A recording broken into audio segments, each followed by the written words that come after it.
Bab 5. Entah apa yang akan terjadi jika saja Anindira tidak siuman dan menyadari kalau tangannya menggelayut di leherku dan cepat menariknya dengan muka yang memerah. Aku pria normal yang baru siuman dari ketolulan 3 tahun lamanya. Bisa saja aku menyentuh Anindira kembali malam ini. Tapi bagaimana caranya? Aku tidak tega melihat wajah dan mata itu yang masih menyimpan sakit dan rasa takut. Bodohnya kamu, Arga. Kamu pasti butuh waktu lama untuk membuat istrimu kembali membuka diri seperti dulu. Maaf, ujar Anindira pelan. Dia terlihat kebingungan saat menyadari tangannya ada di pundakku. Kamu tadi bermimpi mama dan mungkin mengira aku yang membetulkan selimutmu adalah mama kamu. Aku menjelaskan dengan canggung, berharap Anindira tidak merasa malu dan bingung. Kamu memanggil mama kamu terus. Kamu rindu? Tanyaku lembut. Kelembutan pertama semenjak aku menikah. Luar biasa. Hei, jangan berisik. Bisa tidak berjalan sopan di depanku?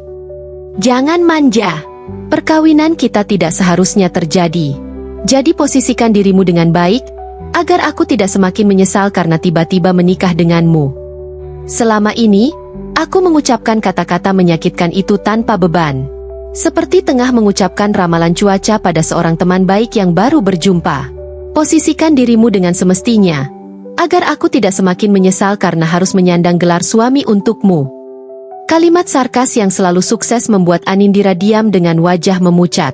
Tanpa sepatah kata lagi, dia akan beringsut masuk ke kamarnya. Entah apa yang dia lakukan di sana, menangis, atau cuma terisak diam-diam, aku tidak pernah peduli. Sejak itu, Anindira membuat dinding yang tinggi denganku. Kehadirannya nyaris tidak tersentuh. Selain rumah yang rapih, pakaian yang bersih dan wangi dan semua keperluanku yang sudah tersedia tanpa aku harus melihat wajahnya. Anindira melakukan semua tugasnya jauh sebelum aku bangun. Seperti pintaku selama ini, pergi sejauh yang dia bisa dari pandanganku. Kejam. Kamu rindu mama kamu? Aku mengulang tanya sekaligus mengakhiri lamunanku. Anindira tidak segera menjawab dan hanya menunduk. Saya sudah lama membuang rindu dan harap pada apapun yang akan membuat hati ini bahagia. Maafkan jika aku lancang karena memelukmu. Anindira meminta maaf. Mulai sekarang belajarlah berharap. Anindira tersenyum hambar.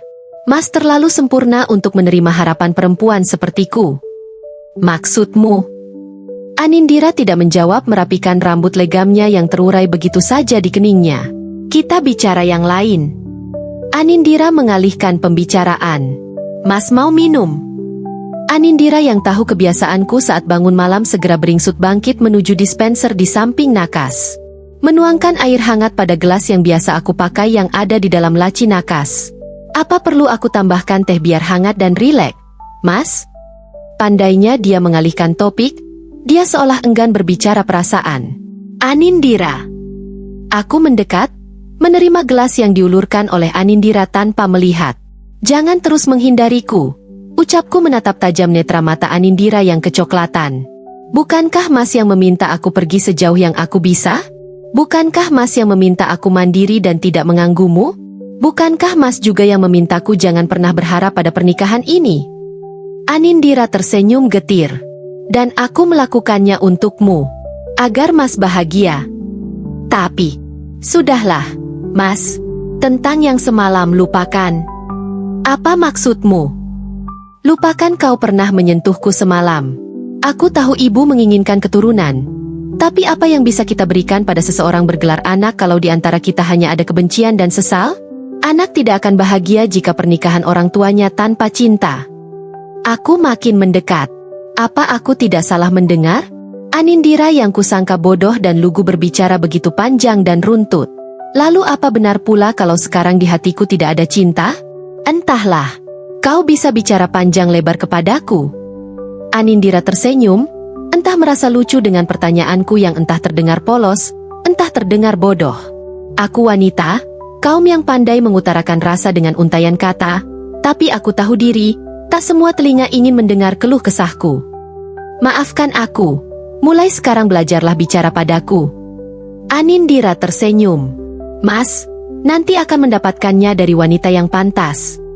Anindira. Aku melotot. Tuhan, adakah dia sudah tahu semuanya? Hatiku tiba-tiba berdegup tidak karuan. Hawa mulai terasa dingin.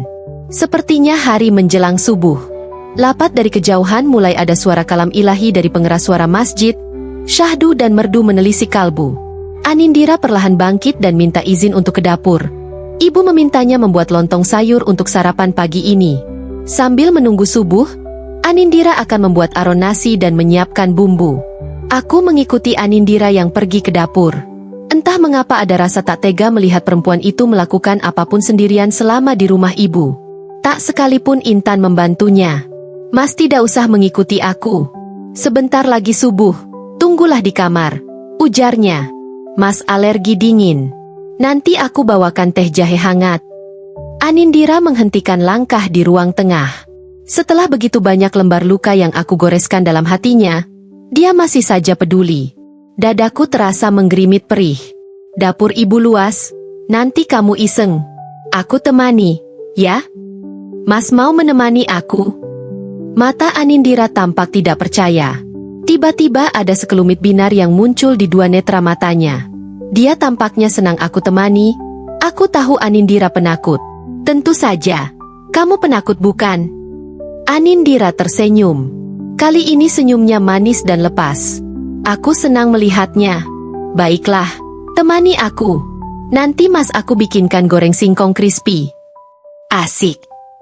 Aku dan Anindira tertawa. Tawa pertama di 3 tahun pernikahan kami. Aneh sekali. Huhu. Maafkan aku, mas. Aku hilaf. Aku menghentikan langkah. Tangisan Intan meski samar tapi jelas terdengar ke tempat aku dan Anindira berada. Aku meninggalkan Anindira karena aku menganggapnya tidak suci dan kotor. Ternyata kamulah yang kotor. Setelah aku memaafkan keadaanmu yang tidak suci di malam pertama kita, haruskah kau ungkit luka hatiku dengan menghadirkan pria lain dalam hidupmu? Suara Laksamana yang emosi terdengar ke tempatku dan Anindira berada. Di malam pertamanya Intan sudah tidak suci dan kini berselingkuh. Dengan cepat otakku menyimpulkan. Aku merasa tiba-tiba tubuhku berdiri dengan tegang. Kulihat Anindira yang hanya terpaku dengan mata yang tampak berembun. Aku mengerti tatapan luka di mata istriku. Dulu sebelum dirinya ditinggalkan di pelaminan, cintanya untuk Laksamana pernah begitu besar. Aduh, mengapa tiba-tiba ada perasaan takut ditinggalkan Anindira yang mendera hatiku?